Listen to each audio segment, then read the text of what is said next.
everybody, and welcome to the Dented podcast. If you are just finding us in the Hockey Podcast Network or stumbled to us from there or from somewhere else, we are a podcast by three guys who played hockey growing up and then lost their vision and found that there was a sport for them that exists and is growing around the world, the sport of blind hockey.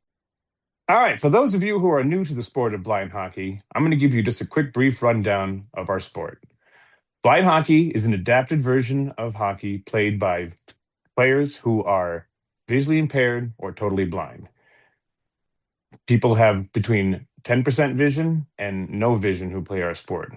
The goalies are completely blind, and therefore the nets are a foot shorter, and the goalies stay in butterfly position so they can maintain constant contact with the net, helping them keep their bearings.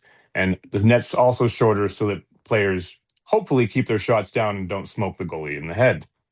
So with the pass whistle, the only rule change is when the offensive team enters the offensive zone for the first time, it must make one clean pass to its teammate.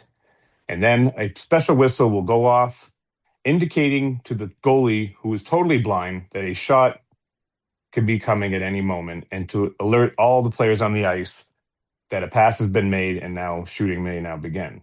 Every time the puck leaves the offensive zone, you must re-enter and continue and repeat the same process. So every time you re-enter the zone, you must again make another clean pass to a teammate, and then you can continue shooting. And the only other adaptation to our sport, literally, is the puck. This is our blind hockey puck that's taking up most of my face, and if you're watching this on video, it's actually kind of funny. But if you listen, our puck is about twice the size of a regular puck, made of sheet metal and has 8 ball bearings inside of it. We are the Dented Puck Foundation because if you are watching a YouTube again, sounds a little bit different.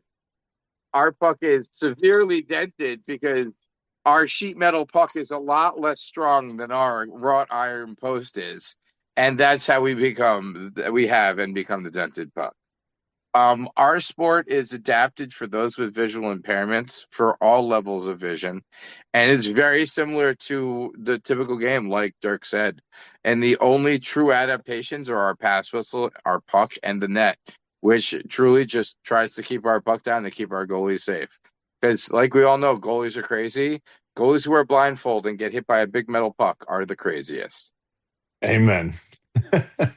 Yeah. So the Dented Puck podcast is a platform for blind athletes to come on and tell their story. We talk about blindness, we talk blind hockey, and whatever challenges in life that they want to, their life story that they want to reveal. Today's story is Mark Sundberg from Minnesota, and he is 74 years old and one of the greatest new additions to our Minnesota blind hockey family. And we had a really great time talking to him, and we really hope that you guys enjoy listening to our podcast today. And so here it is, Mark Sundberg from Minnesota Blind Hockey. So, Mark, awesome. Thank you for coming on. You are the first guest on our Hockey Podcast Network transition, appropriately from the state of hockey in Minnesota. Mark is new to blind hockey. We've known Mark for about 5 or 6, 7 months now. We met you in January. But I remember, I don't remember when, but I got a text from Nick Hadfield that basically said like, I had the quote. This is why I had my notes up, because I had the quote. It was literally, Mark is awesome. and that's what it was. Because he was like, hey, we got a new guy, like we'll see how he is, we'll see how everything is, and he's just like, Mark is awesome. And I turned off my camera. Nice. So yeah, Mark, I'd love for you to tell us a little bit about yourself. We can kind of get a little in depth in a little bit, but I'd love to get to know you a little bit, tell everybody who you are, kind of what brought you here, and yeah, we can go from there. Sure. Well, I started playing hockey. I was 5 years old. My dad was coaching my brother's team, and I kind of tagged along. So I've been playing forever. A lot of it, like the last, 30 some years, has just been a group of open hockey guys. We got together 3 nights a week and just played. Just made 2 teams up and played for an hour and a half. Had a great time with it. My eyesight problem, I lost my left eye went out in my early 30s.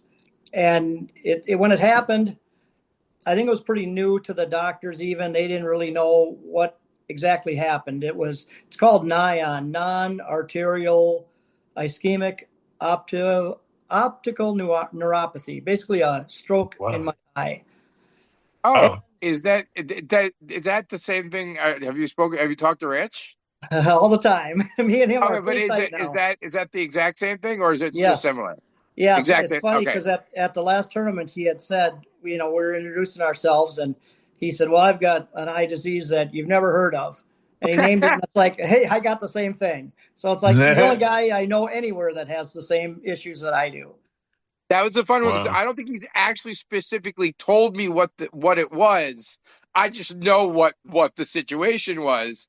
So Yes. that's why I was like, wait a second. I know you've spoken to Rich. Oh yeah. No. See, and now you know. That's for those of you that are brand new to the podcast, that's a new one to us. You'll hear a lot of Stargardts and RP, which is retinitis pigmentosa. But that's a new one to us. So, yeah. Do you want to kind of explain a little bit about that and how that, how you experienced that and how that affected you? Yeah, my first eye went, I lost like all my central vision in that eye, but my other eye still worked. So, for the most part, it was fine. Sometimes you couldn't see stuff a certain way, and they told me, the doctor said, I went to a million doctors and they said, well, if it's going to happen to the other eye, it'll happen within a year. So I was counting the days, and a year went by and I thought, I made it. Well, this was like a little over 3 years ago. I woke up and I couldn't see. Actually, it happened on the ice. We were skating. It was a Friday night game. I was going in to shoot, and all of a sudden, the corner of my good eye was gone. I couldn't see the puck or my stick. And it's like, what the heck? And it's funny because a good friend of mine, we came later and, what could you do? I just kept playing. We had a 2-on-0, a great one. He lays me a perfect pass and I miss it. And he ragged on me for days about that because I worked with him.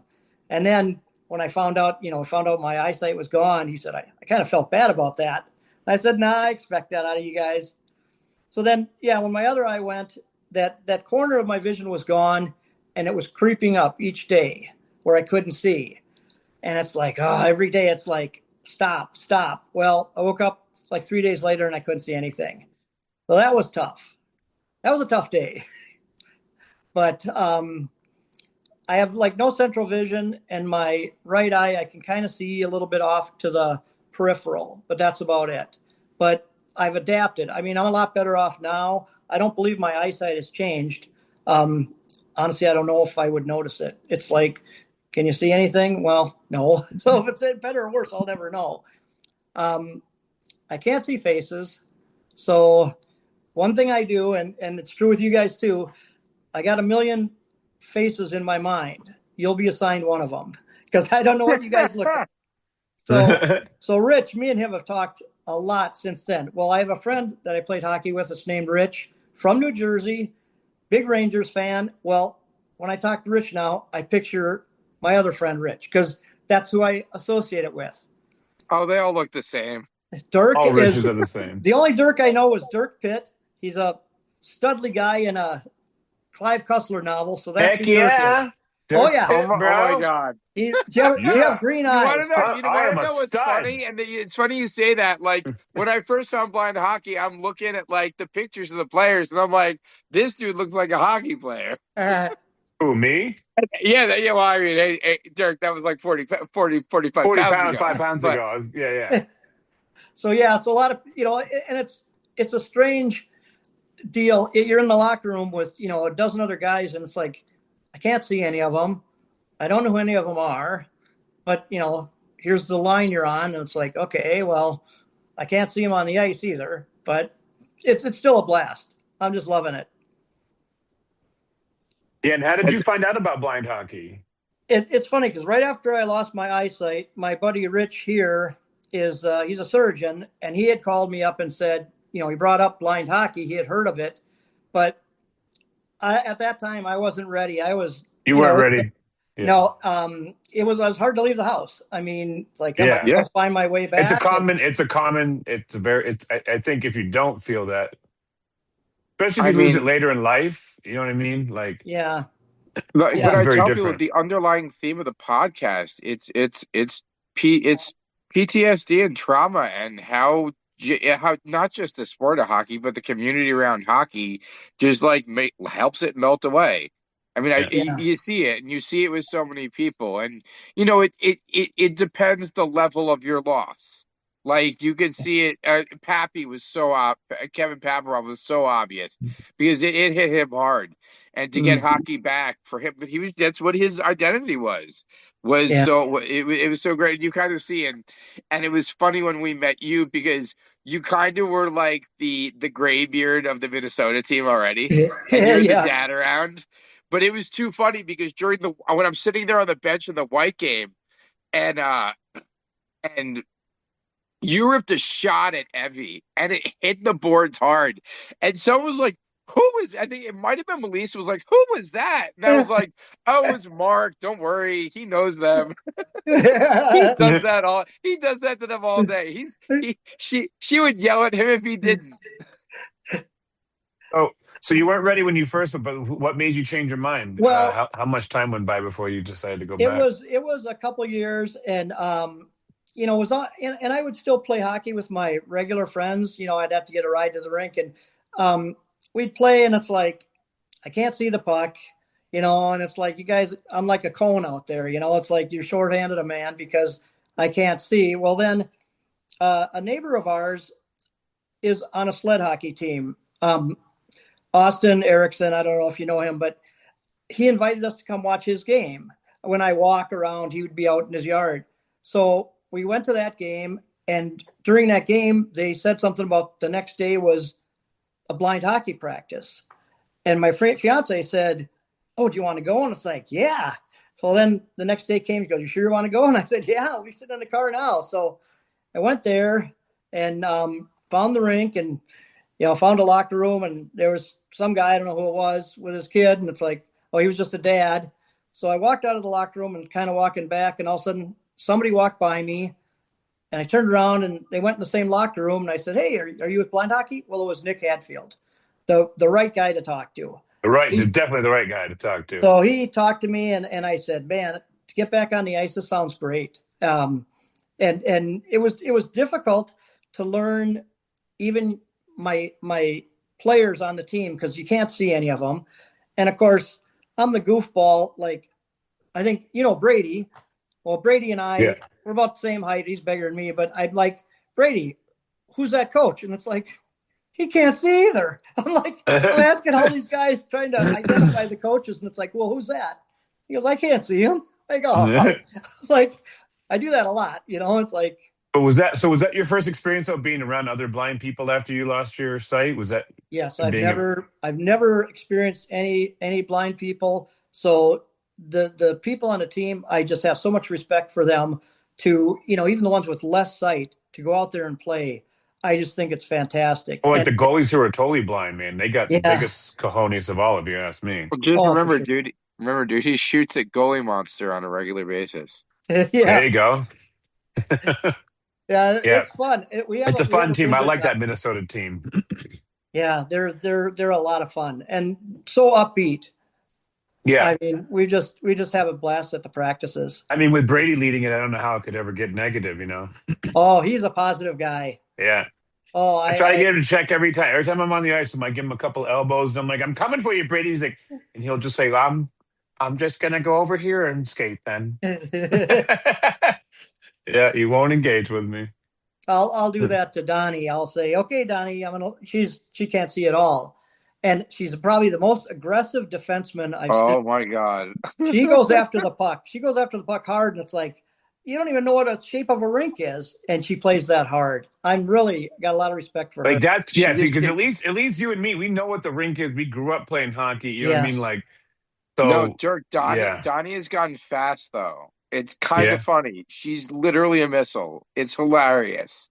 Oh, She's yeah. she gotten goes hard. bigger and fast, and she just goes for the bucket. And just, whoa. That's Yes. great.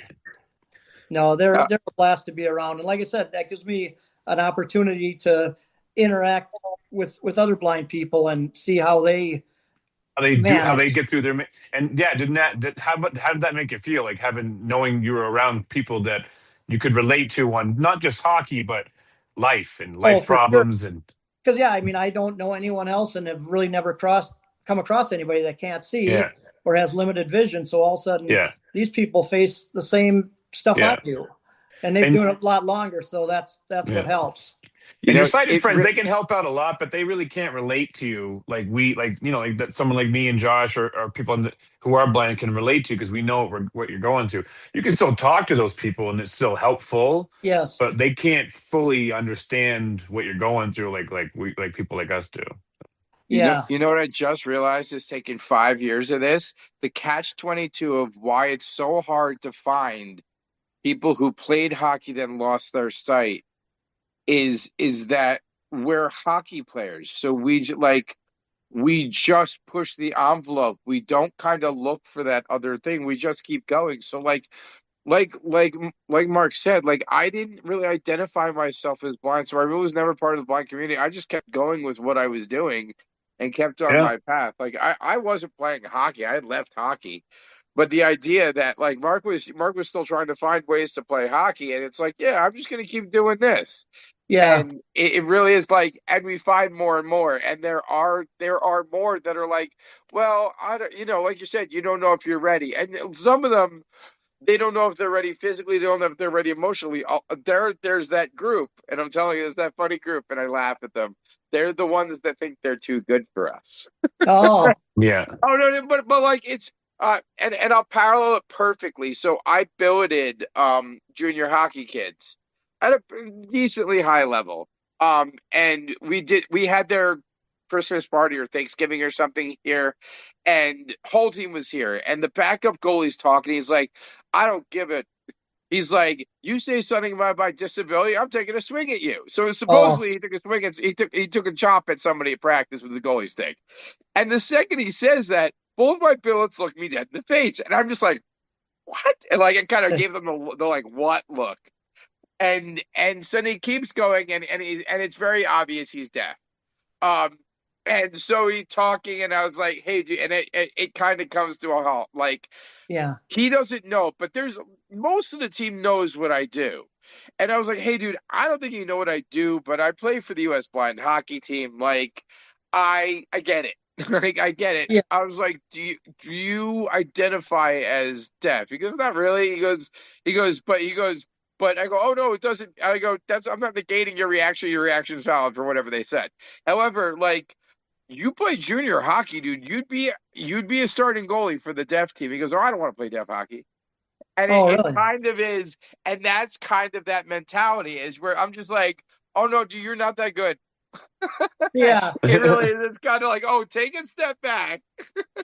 Take a step back. I sit there and go toe to toe with freaking Tristan, who should have been playing Junior A, and Liam, who's on the Canadian, who almost made a Canadian ball hockey team. Like, defense, you're not getting past me. Offense, we'll talk. Yeah. um, but it is kind of funny, and like when you said it, you just made me realize it really is kind of like a hockey mentality. Like, oh man, like I'll figure it out. Like maybe I can't play hockey anymore, but I'll do something else. And it's also kind of like the thing we do. Like we didn't look up. A lot of us just didn't look up blind hockey. We didn't think it would exist. We just kept, on they're our trying to path. do our own thing. Yeah. Yeah. Yeah. So, Mark? Were you at the? I'm assuming you were at the Minnesota event recently, right? At the Yes. Minnesota. Yeah, nice. How The talk about Hendy that? turn. Yeah, the That Hendy. Yeah, that was a blast. And we got to play in the white division too. They needed some extra players, so that was fun, especially for you me guys did because you did both, or what did you do? yes, I done both because Nice. those are all my teammates that I practice with all the time. So I got to actually play with those guys too, which was a blast. Yeah. And see He's How how they did do. they enjoy it? Yes, they did. They They had always they had a have a good good time. time. he's smoking shots at Evie. It was great. Her dad. Release is just like, who was that? Because the way it hits the boards, it's not a white division player. I go, oh, it was Mark. What do you want from him? He knows them. Well, one of the games, I don't remember which one, her dad, Brian, came up to me on the bench. He goes, you guys can start shooting at her. I think that was the game we were getting clobbered, and she was facing no shots. And he's like, she's bored down there. Start letting some shots go. So you were like, I will. Don't tell me. Nice. And it's funny because I've skated with guys like now I'll skate. It's called stick and puck. They have it at our local rink where it's just open hockey play. And usually me and a couple buddies will go there and just skate, stick handle, goof around. But once in a while, a goalie will be there. And I had a little fun with them because I can still nail the corners. And they see this blind guy coming down the ice, losing the puck and snipe a couple times. And then I get a good laugh out of it. That like, whoa, this guy can hit the corners. Yeah, nice. So are you Minnesota born? Yes. Mark? Minnesota born. Yeah. So I want to ask you, because you obviously, like, of the age to have seen the Hendrickson grow up, like how does their impact, how does witnessing their impact now, like the families, how does that affect you? Because I mean, I knew how it hit me watching Darby. And then we'll tell you the Drew story with Darby afterwards, because you need to hear that one. Oh, okay. Yeah. No, I think it's great. And the size of the whole event was unbelievable with the amount of teams and the number of games. And it was really well organized. We really enjoyed ourselves. We had a great time there. Nice. And did you guys go out to dinner one of the nights as a team or as a group, or no? Did you have a big... we did pizza. Yeah. But nice. Yeah. We had done. They had a barbecue or a cookout on the Friday night. That's right. We did a barbecue, not pizza. Yeah. And every year kind of molds together. So, and it gives me a chance to meet up with some of the USA team guys too, because I really hadn't met. I met Josh and Tony. I've met Dirk, Drew, who I kidded him because he played with me in Toronto. He was on my team. And I don't know I got to believe you guys watched the movie Youngblood. Yeah. He is Carl Racky. When I saw the little bit I can see of him, it's like, you're the guy. So he looks just like him, so that's who he's stuck with. Racky. So he's stuck with Racky's face. But yeah, I mean, now you get the double edge. Now Drew gets shamed on both ends, man. You asked for it. So the two fun, like the Darby story is from Drew. I wasn't there. Dirk was there. So this was the first Hendrickson Festival that USA was part of. And Drew and Darby was part of the game, and Darby still to this day doesn't know who the dump truck that absolutely laid out him was, because Drew did not see him at all and absolutely laid Darby Hendrickson out. So like this is one of those that's in my back pocket. At some point, he's gonna we're getting Darby to get payback, just in the most fun way. Oh yeah. The other way is that Drew's menace. Shout out to both Ian and Sietska and their nuptials. Drew's menace. When I watched happened to both Ian and Sietska right in front of me as he stood at the blue line and just stood there, and they both bounced. And separate instances, two separate tournaments, bounced right off of him. To the point where after Sietska did it the first time, bounced off and was losing her mind. I had to. She tried to come and fight him, and it literally is like, you see how large of a human Drew is. Yeah. Sietska's a big girl, like built strong, but it's just a massive size difference. It's comical. Yeah. So the second time, when he does it to Ian, Ian bounces back to about the circle, and Drew's like, "Man, was that Seaskin again?" I'm like, "Nope, nope, that's the fiance this time." Same reaction. Same reaction. Yeah. No, Well, he's a big boy. I had a few Big collisions teddy at bear. the handy. I didn't see a defenseman back.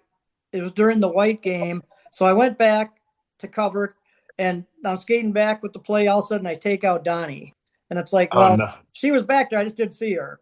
All of a sudden, Oh, it boom! was you. It was you. Yeah, I know. It's like, geez, Donnie, sorry. I don't feel too bad. We had oh my god, what was that guy's name? I ran over his daughter like the day before Oh, we had him on the well, no, Dirk, I podcast. think you actually ran over Donnie.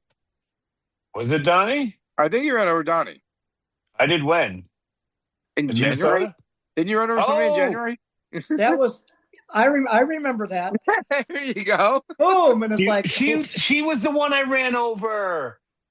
Oh my god, Oh, yeah. so this is I actually remember. I've Dirk's been trying to fault. figure that out. So Dirk, this is you actually just created Donnie paying it forward because you turned her into a missile. Because it was I'm glad I have the vision to watch that because just watching her skate and I'm like I forgot who I said it to. I'm like Donnie got fast. They're like yeah, I go that's not good. That's not good at all. She really like, she's a heat seeking missile and she goes to that puck. You oh don't care, yeah. yeah?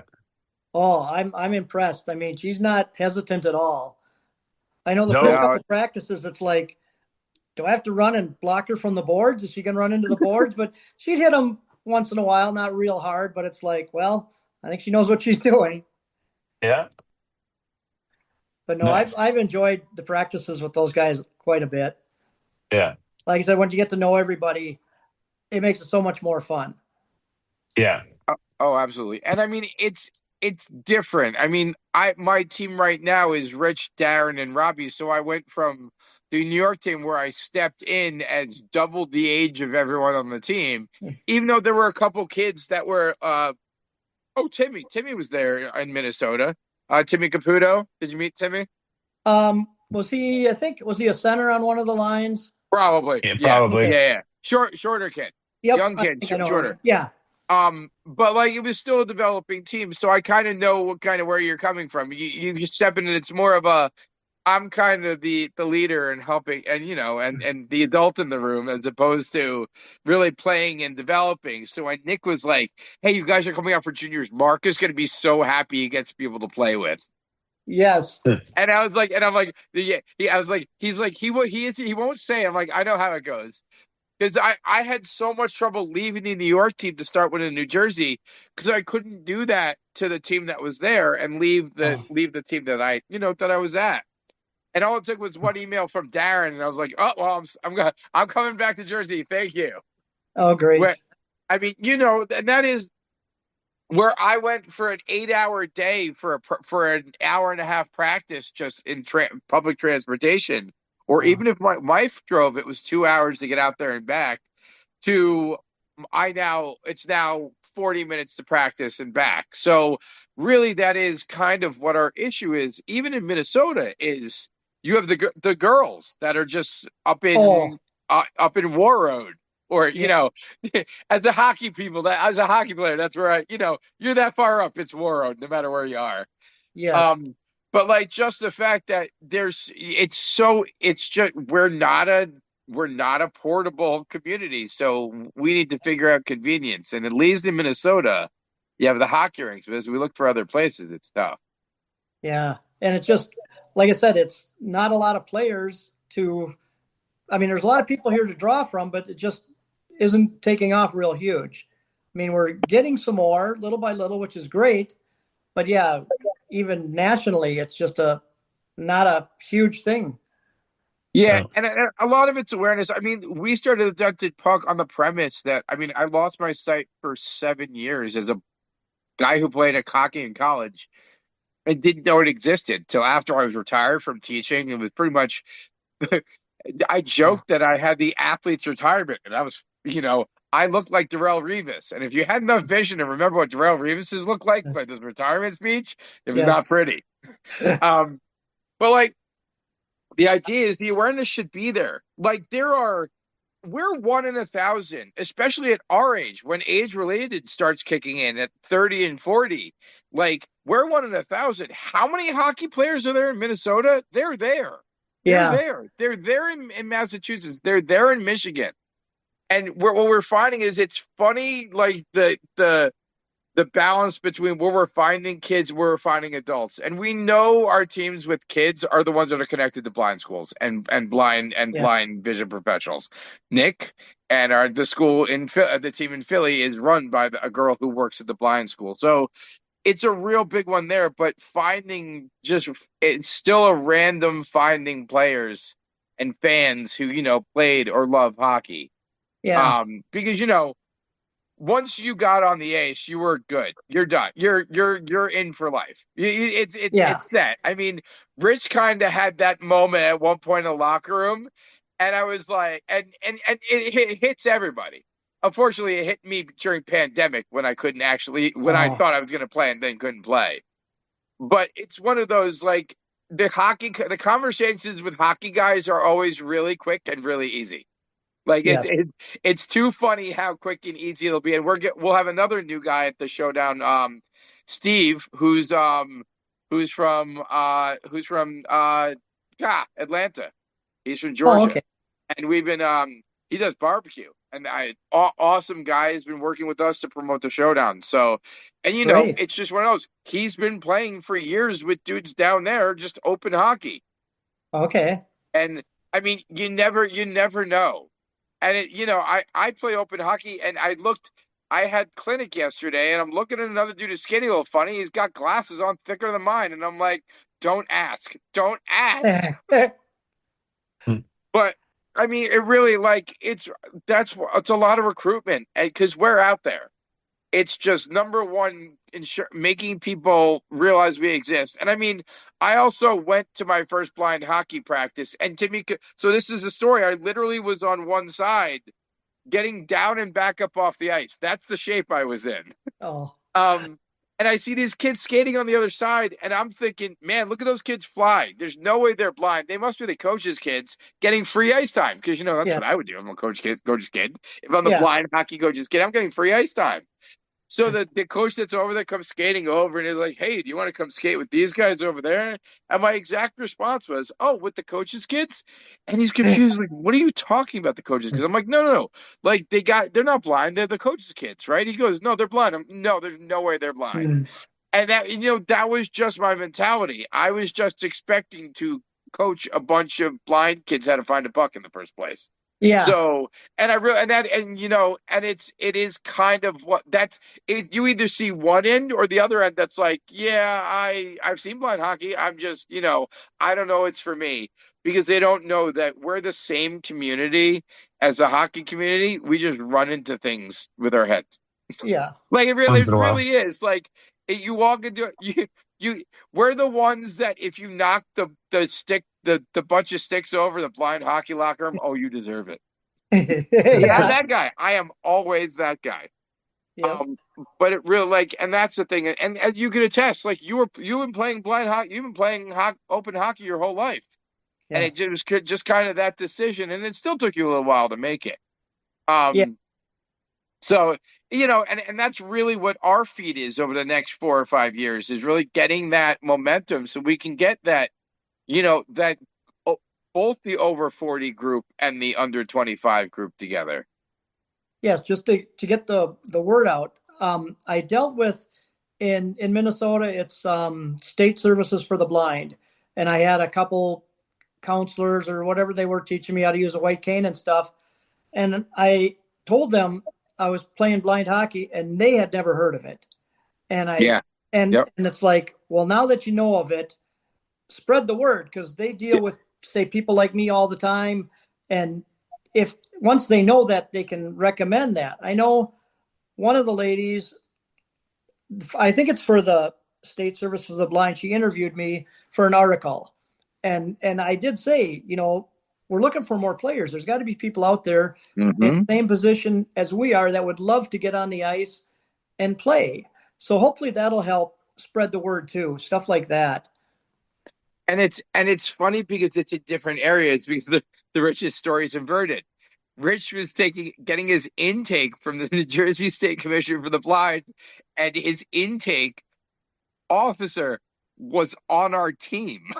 Oh, really? She was the one that we were teaching to skate. So, and he's like, the quote is literally, I don't know how I'm going to do the things I used to do. And she goes, oh, what's that? And he goes, play ice hockey. And like how you don't laugh directly, like how you Yeah. don't just, because she's like, well, I've got something to tell you. And that's literally her voice, like the exact way she said it. But it really is, we need more than just the finding the right people in the right spots. We like not just hockey people. It needs to be an idea that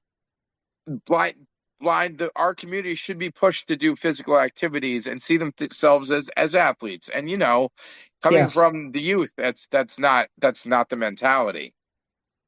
No. But it's like, I don't know, it's like hockey guys. I mean, I'm in the locker room with a whole bunch of people I can't see and don't know, but you just hit it off. You're just hockey guys. Yeah. Pappy called me this afternoon. I've talked to him a few times since Handy, just to shoot the breeze. What did you solve? You had a problem. How'd you solve it? And like Rich is newer to losing his vision, so I had some ideas for him that worked for me. So we've talked a whole bunch of times. I just hit it off. It's funny because we were going on the ice for that skating development program at Hendy, and you walked by me and Rich and you said, how'd I know you two wouldn't find each other? And it's like, yeah, we just hit it off. We're both old guys and happened to sit next to each other in the locker room. Yeah, because it was right by the toilet. I don't know. I can't see it. I'm sorry. I feel like that just needed to be made. No, I mean, but it really is like it's kind of funny. You notice like how as much as our community is cliquey, it's the exact opposite of cliquey. Is you really you gravitate to those who you would have gravitated towards prior to sight loss, because the sight loss doesn't matter. It's the great equalizer, except for Robbie.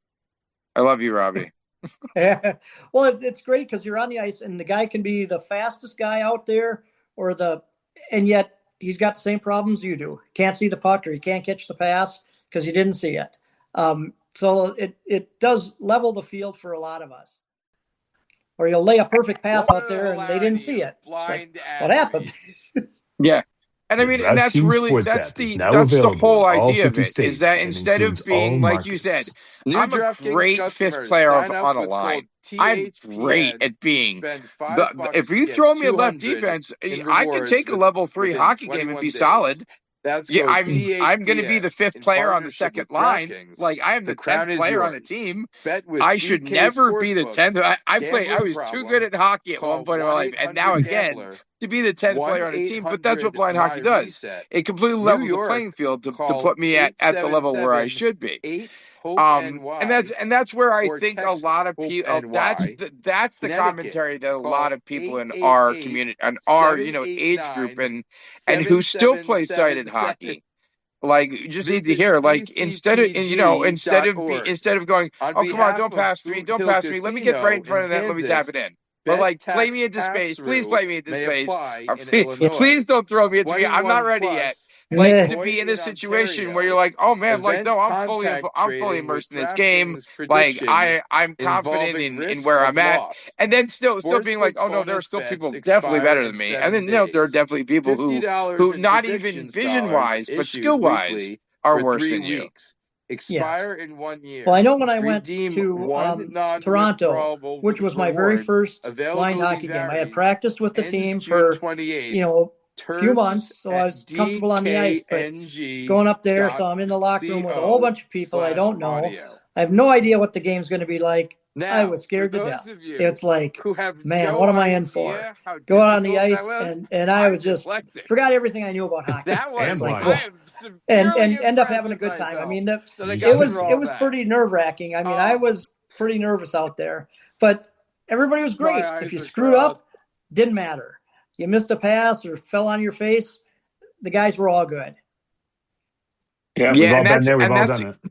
oh yeah, and that's exactly what it is. Like I remember my first time, like when I was playing with Timmy and Brady, and we literally were, it was 3-on-1 keep away, and Okay. like I went to pivot, to mohawk and pivot towards my forehand, so left to right, and make the pass.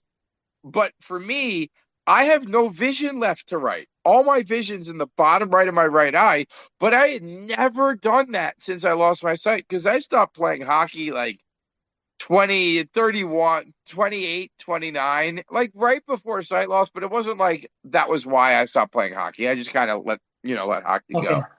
go. But I spun around to make that pass. You just hear me like laugh. I just laugh out loud because I expect to see someone there, and there's no one there. Like, because it's still a blind pass. My back's still to him, so I'm still pivoting. It's still Yeah. going to be dark. It just was dark a lot longer than I thought it was going to be, and it's really just kind of getting used to it. My favorite welcome to blind hockey moments, Rich, and Rich, who his first practice back into hockey is at the Devils practice facility and is talking trash as a Rangers really? fan. And I was like, man, I'm like, are you really gonna be this guy in the Devils locker room already? And I mean, like, he hits the ice and he starts flying and he's enjoying it. Open space. There's like 4 or 5 of us on the ice. Yeah. We might like be getting Robbie back on the ice for the first time. And one of the guys that's on the ice runs the Jersey Pro League. So it's basically semi-pro. Guys are pro contracts and college players. They're summer league. And he's like, man, is he blind too? He's flying out there. And I was like, yes. He doesn't realize, just wait until we scrimmage. He's going to go nuts. Oh, Because, think about it. You're good until the variables happen, right? yes. Even in a 2-on-1, you know what the variables could be. Like, Yeah. oh man, like if I send the pass far, then I'm going to cut. The only guy you have to worry about is the defenseman and your other teammate. Like, there's not much there. But the second you start adding more is when it gets crazy. So he's flying around. And then we were like, let's do 2-on-2. And it takes about 10 seconds to go, oh my God, what's going on? And I look at Alex and I was like, yeah, that's it. And it really is. It's like kind of like it's like a wake up moment, but like it's still kind of, you get your freedom and then you're like, oh man, yeah, this is hockey and hockey's dangerous. Yes. And then it kind of resets you.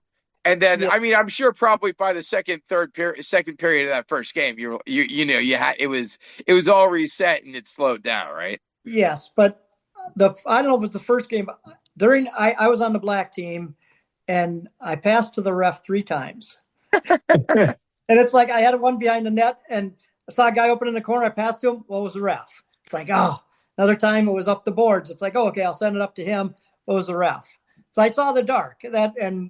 I've tried to hit refs, so don't feel bad. I was gonna say, Dirk, this one's on you. Yeah. This is your conversation. Yeah, I've gone after a bunch of refs. I can't see the color anymore, so I can't tell they don't have a stick in their hands. Like when I pass to someone, I can't see the stick in their hands. I can't tell if they're left-handed, right-handed. I just see a blur moving. But yeah, I can only see a color. So even if I know the guys out there with me, I can't tell them apart. So it's just a shape or a color that I can see over there. And hopefully you'll hit it to the right side and not on their backside, but it's a mulligan. You get a mulligan if you screw it up. Yeah. Absolutely. Oh yeah. And that's the one. Whereas if I pass it to the wrong hand, I'm an ass. Well, I mean, and that's the joke. Whereas, I mean, Dirk, you still see more than me, right? I know you do, right? Your field's like 4 or 5 degrees, right? I have no idea what my field is. I'm losing field and cones and rods and light perception and color. And, yeah. My retinas are dying. Oh, that's too bad. Could be worse. Well, that's the choice, person has. It's like there was a song. See, there's a lot of good things in songs. One of them was think it's a Charlie Pride song saying, they say that life is rough, but what other choice do you have? So it's Right, exactly. Yeah. The game might be hard, but you can't stop playing the game. So no. And like I said, the your teammates all have the same issues. So it's like in a regular sighted game, you know, you make a bad pass, so you kind of grumble about it. But here it's like, well, they couldn't see you. That's certainly understandable. Or they thought you were there or going the other yeah, it's kind direction. of a different. It's a different atmosphere, ain't it? Yeah. Yeah. And So, hopefully it's more fun because we're getting exercise. We're doing a game we love and playing it with similar people that love playing. yeah, absolutely. I couldn't have put it better myself. And why would you ever want to stop? You know, Yeah. as long as you can still I play. I hope I'm still playing when I'm your age, man. That's all I can say. My hips, I don't know if they'll make it that long, but I hope they do. Well, I'm hoping to play longer. We'll see how it goes. Right Yeah. now, I'm having a blast. I mean, Nice. it's just fun just to get out there and skate. And half the fun, even what I've been playing for the last, I don't know, 30 years of open hockey, is shooting the breeze with the guys in the locker room and on the bench. Yeah, It's that's really where the fun happens, right? yeah. I mean, the stories you hear in the locker room, just a blast. And Yeah. even Nothing like now, a good hockey locker story early in the morning when you haven't even had a coffee yet and you have some guys telling some crazy ass stories. yeah.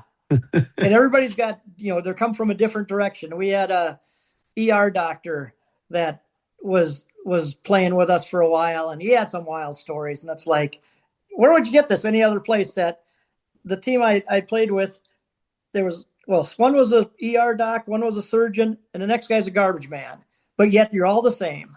I was a Yeah. mailman, so it didn't matter if you were Yeah. wealthy or not, but you just loved the game. Yeah. Please tell me the garbage man was the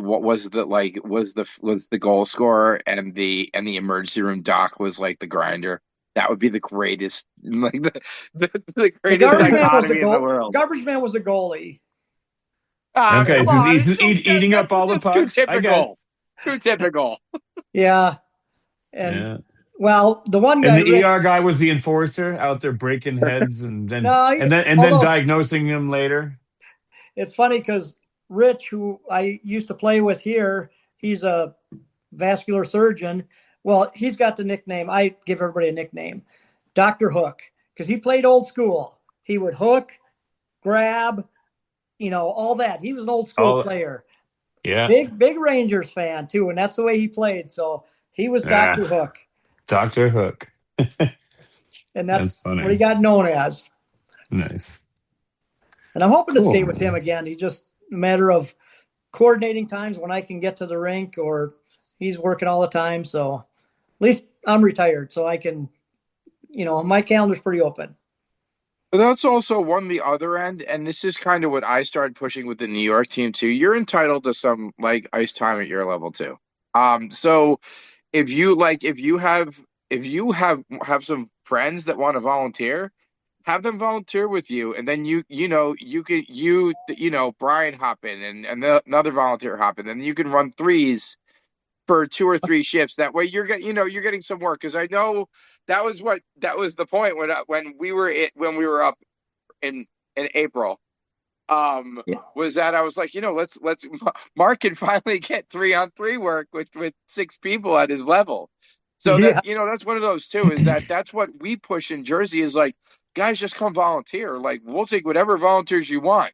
Let us play fives. Like, so yeah, and that's the other one is getting on the ice no matter what. Like, whether it's open, whether it's stick and puck, whether it's blind hockey practice, it matters. Yeah. Yeah. It's like I said, I just enjoy skating, and if I can help, like most of the people on my team are younger, if I can help them with anything, I will. I mean, try and do this a little differently or whatever, and hopefully it works for them. But I noticed at the White Division game at the Hendy, there was some young guys, shorter guys, I don't know, they were 10, 12 years old, that could fly and pass. Oh, yeah. These guys are going to be the future, that started very young and getting better all the time. I was like impressed that it's exciting to watch that. It is. Oh, so it's funny you say that because Dirk, I told Lauren that we wanted the three of them on the next podcast, and I got a text from Lauren just now that was said, Owen said yes, and because I was like, Owen, you need to be the one that puts this all together. So yeah, Mark, we're gonna have the three of them on hopefully the next podcast or one of them soon. Great. But yeah, but we found Owen probably 2 years ago, and then met Quinn in Boston last November. But what this is what we don't, and that's the thing, and that's what we have to let, and that's what the emphasis we make to parents who think that we want to steal their kid away from hockey is we don't. Like if they want to play at a high level, they're going to need to be playing real hot, or like they're going to need to learn regular hockey.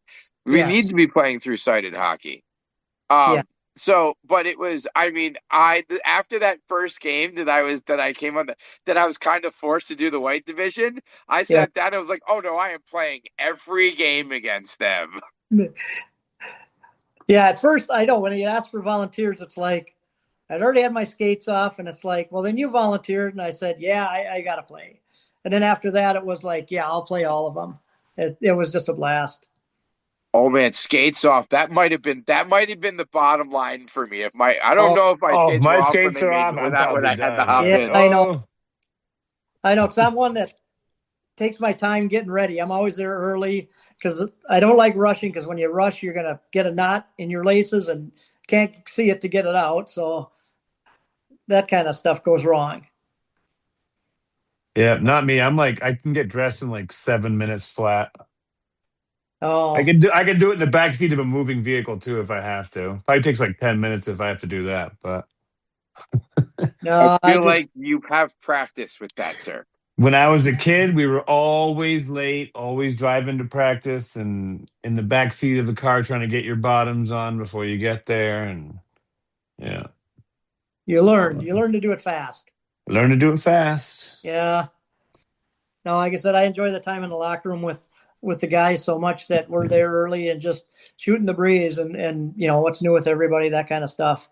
Yeah, nice. And that's what I No, missed when I stopped playing. When I lost my eyesight, it's like I went back, in the locker room with the guys, but it wasn't the same. You know what I mean? I wasn't playing, so I just went to see them, and it's like, well, who are you? Who are you? And it's like, Yeah, uh, but I'm once the I'm playing, mascot, right? Like yeah. like it's like you should know who it's funny you say that because I do adult clinics, and that's kind of how I redeveloped. Um, but one of the ones I stopped doing because the level was kind of low. So these were people who are pylons, and I just don't want to hurt. I don't want to hurt somebody. I'm moving fast at this point. So, but this rink is closing. But they already have one rink out, and they're taking the other rink out in a week. mm, So I was like, oh, I got a chance to skate. I skated last night at a clinic that I used to. So, I have people coming up to me, hey, how you doing? Like 10, 11 people. But it's very obvious the ones who don't know who I am. Because they're the ones that'll make they'll stick handle and they'll cut right in front of me. And I was like, oh, you're going to learn your lesson real quick, buddy. And you hear you hear the coach go, probably not a good idea.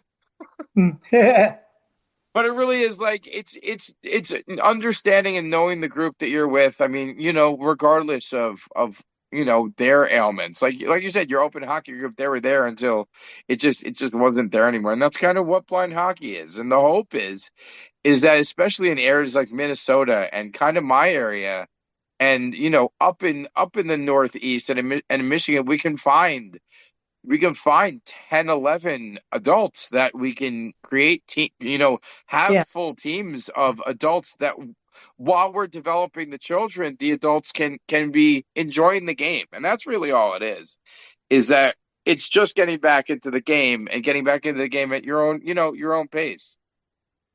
Oh yeah. Like I said, it's just a matter of getting back on the ice and fitting in.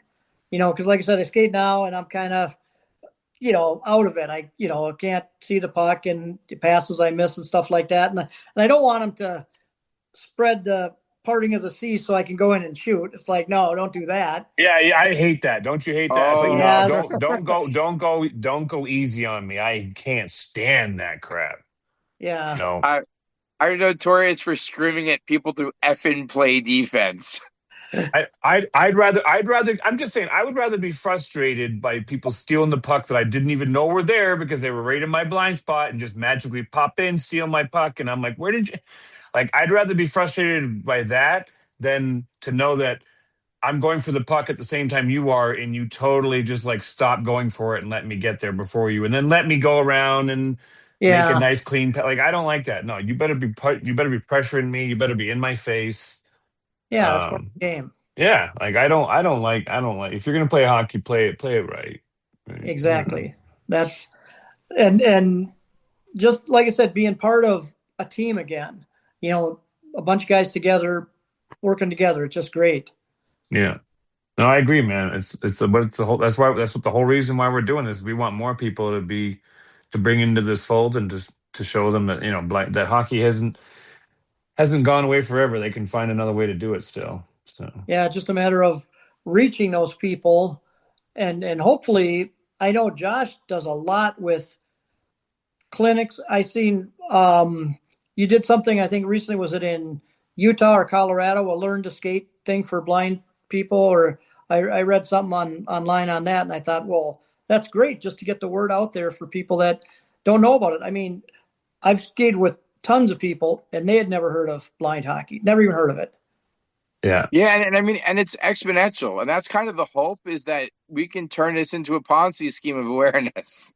I mean, the yeah, reality, like, and that's the idea. That's the other reason I go to open hockey is that every time someone has to ask twice about the guy in the goggles with the dots on his jersey, it's awareness. It's awareness the hard way, but it's awareness.